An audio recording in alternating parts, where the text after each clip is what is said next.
जब श्री राम जी साकेत धाम चलने लगे तो हनुमान जी से कहा, हनुमान जी चलो आप भी साथ में। तो हनुमान जी ने कहा कि राम जी एक बात बताओ, उस बैकुंठ में आप मिलोगे? तो राम जी ने कहा हाँ। तो हनुमान जी ने कहा झूठ बोल रहे हैं आप। क्यों? बोले आपने ही नारद जी से एक बार कहा था, नारद जी ने एक बार भगवान से पूछा, भगवान आप कहाँ रहते हो? बैकुंठ में। तो आपने ही कहा था, ना हम बसामि बैकुंठे योगिनां हृदये। मैं बैकुंठ में नहीं रहता। कहाँ? योगियों के हृदय में। बोले वहां पर भी नहीं रहता। फिर कहाँ रहते? मद भक्ता यत्र गायन्ति तत्र तिष्ठामि। जहां पर मेरे भक्त मेरा गुणानुवाद करते हैं मैं वहीं प्रकट हो जाता हूँ।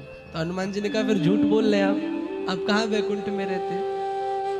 तो हनुमान जी से कहा कोई बात नहीं, फिर भी तो चलो ना। तो हनुमान जी ने कहा कोई बात नहीं, आप नहीं रहते, क्या आपकी कथा वहां मिलेगी सुनने को? राम जी ने कहा वो भी नहीं मिलेगी। तो हनुमान जी ने कहा जहां आप भी नहीं हो, आपकी कथा भी नहीं है, आपके भजन भी नहीं है, ऐसा बैकुंठ मेरे लिए किस काम का? हनुमान जी रह गए। आज भी कलयुग में श्री हनुमान जी महाराज विराजमान है। प्यारे ठाकुर जी से हाथ पसार के कह दो, गोविंद मुझे बार बार भेजो, मुझे बार बार भेजो, क्योंकि मैं जितनी बार आऊंगा उतनी बार तुम्हें रिझाऊंगा, मनाऊंगा, और तुमसे बात करने का, तुमसे रिझाने का, तुमसे बोलने का जो प्रेम दिखता है वो यहाँ वो बैकुंठ में नहीं दिखाई देता है।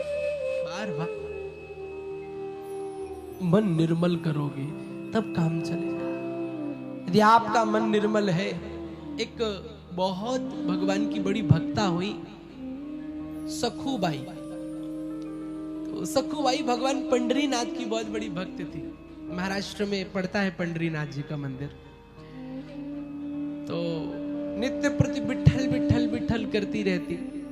सास थोड़ा सा लड़ाकू मिल गई तो सास लड़नी थी, तो वो पूजा करती तो विघ्न डालती, भजन में बाधा करती, पर सखूबाई खूब जपती विठल विठल विठल। और मन में एक ही आस रहती, कब ऐसा दिन आएगा जब मैं विठोबा के पास जाऊंगी, विठल जी के दर्शन करूंगी। एक ही भाव रहता। तो एक दिन की बात, सखूबाई के नगर में कुछ संत आए। तो सखूबाई के मन में भाव आया, ये संत विठल नाथ जी के यहाँ जा रहे हैं, काश मैं भी जा पाती। सोचना ही हुआ कि भगवान प्रसन्न हो गए। ठाकुर जी ने क्या किया, सखूबाई की सहेली का रूप लिया और सखूबाई से कहा, सास बाहर गई थी, कहा सखूबाई तेरी सासू ने कहा है कि जा विठलनाथ जी के दर्शन करके आ। आए हाय, सखूबाई तो प्रमुदित हो गई, आज मेरे मन की तरंग पूरी हो गई, आज मेरे मन की उमंग पूरी हो गई। भाग खड़ी हुई दर्शन के लिए। और उधर भगवान सखूबाई बन करके सखूबाई के घर पहुंच गए। इधर सखूबाई विठलनाथ जी के पास, उधर वो घर में ठाकुर जी अब झाड़ू भी लगावे, काम भी करे, बर्तन भी धुले जूठे।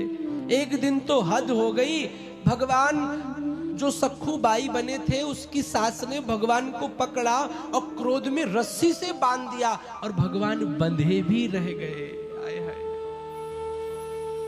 ठाकुर जी बंधे, सखूबाई की सास कोड़े बरसाने लगी, ठाकुर जी कोड़े भी खाने लग गए। एक शब्द नहीं बोला। क्यों? मेरी भक्ता दर्शन के लिए गई है। सखूबाई लौट कर जब आई तो उसकी असली सहेली मिली। तो असली सहेली जब मिली तो सखूबाई ने कहा, सखी तूने बड़ा अच्छा काम किया कि मुझे विठलनाथ जी के दर्शन करा दिए। उसने कहा मैंने? बोले हाँ, तूने ही तो मुझे बताया ना। अब जब बात सामने आई तो सहेली ने कहा, सखी मैं नहीं थी। तो सखूबाई भागती भागती घर आई तो क्या देखा कि सखूबाई बने भगवान रस्सियों से बंधे खड़े हुए हैं। देखते ही सखुबाई के नेत्रों से अश्रु झलकने लगे, चरणों में गिर गई। ठाकुर जी, आप कितना भक्तों के लिए कृपालु हैं, आप कितना दयालु हैं।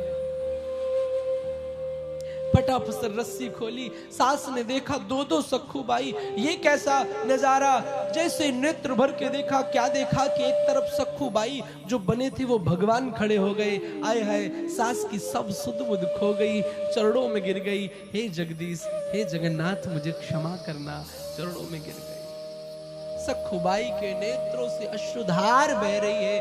प्रभु, मैंने आपका अपराध किया, हाय आपने मेरे लिए मार खाई।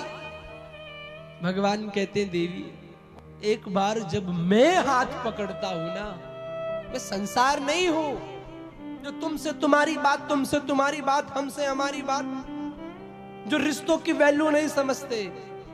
मैं कृष्ण हूं, जिसको एक बार पकड़ लेता हूं फिर छोड़ने वाला नहीं हूं। फर्क इतना है कि उसका मन निर्मल होना चाहिए, पवित्र होना चाहिए। तो मुक्ति क्या है? दोषों से मुक्त होना ही मुक्ति है।